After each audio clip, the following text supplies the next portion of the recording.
So lately I've been getting a lot of questions regarding how can I do exercises at home if I don't have the equipment for it, other than the squat, crunches, and push-ups, because there are a million different variations of them. So what I did is I used a bunch of household items that everyone should have so that you can work your body in a different way. That means different exercises that need a little more creativity that you don't necessarily have. So I'm gonna show you how to do them. All right, let's get started. Alright guys, so for the first exercise I decided to do door squeeze pulls, which is essentially squeezing the door on each side with both of my hands as hard as I can, which is essentially going to allow me to row backwards without falling. And this is actually very hard on my chest, and I feel it a lot in the back too, so it's a pulling movement.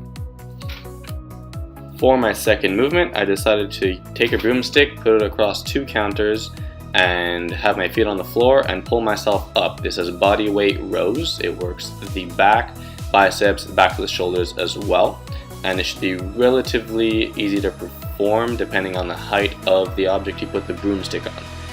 If that's too hard, then you can do this movement, which is the pull-up.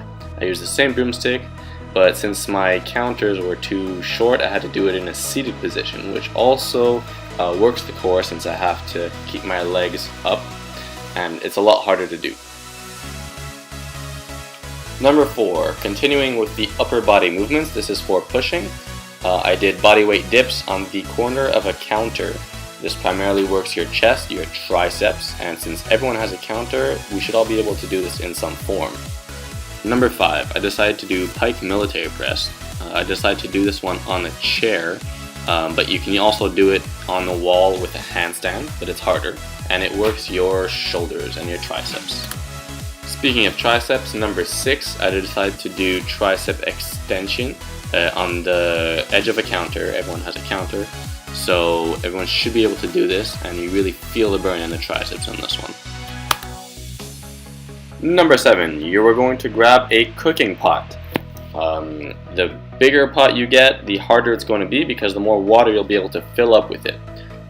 This will work your forearms. So you're going to grab the pot, you're going to grab the edge of the handle as much as you can, and you're going to start filling it up with water. Water gets pretty heavy after it's in the pot, so the more water you put in it, the heavier it will be. And this will work your grip strength like crazy, and it will burn your forearms if you can hold it for long enough. So you hold it, and then after a while you're going to empty the pot slowly, which will act as a deload for your set, and you're going to switch arms after that.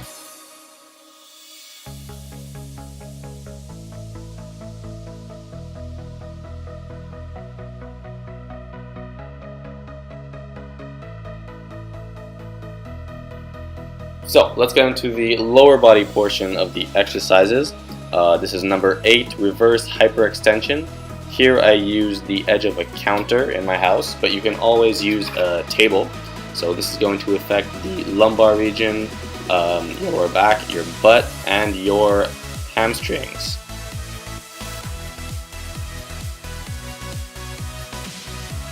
Number 9, another hamstring glute exercise.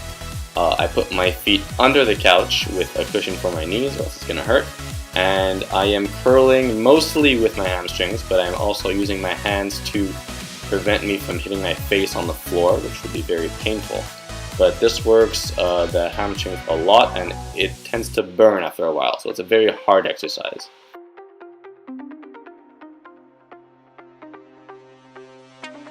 Number 10, Bulgarian split squats. I didn't want to throw too many squat exercises in here, so I gave you this one. I don't feel like it's as obvious for most people, but it works your lower body like crazy. Exercise 11, Captain Chair Hold. This one works your abs like crazy, and it's very hard to do. Continuing with the ab exercises, this is number 12. I decided to do a ab rollout, and this is where we see the power of socks. Socks is probably one of the most useful items you can use in your house, and luckily for you, they're on your feet. So I'm just sliding with the socks. It's not too hard to roll with, but the exercise itself is pretty darn hard.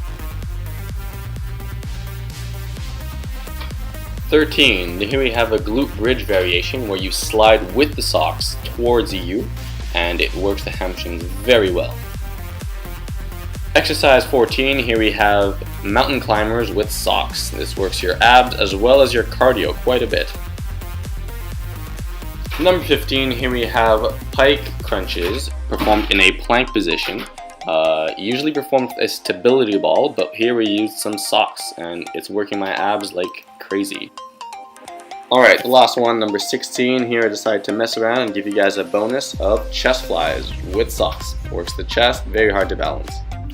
Hopefully these unconventional exercises can help you with your calisthenics workout. There are no excuses. If you want some cool ideas for exercises, sign up to igfitnesstraining.com. Please subscribe, like, and I'll see you guys all next time.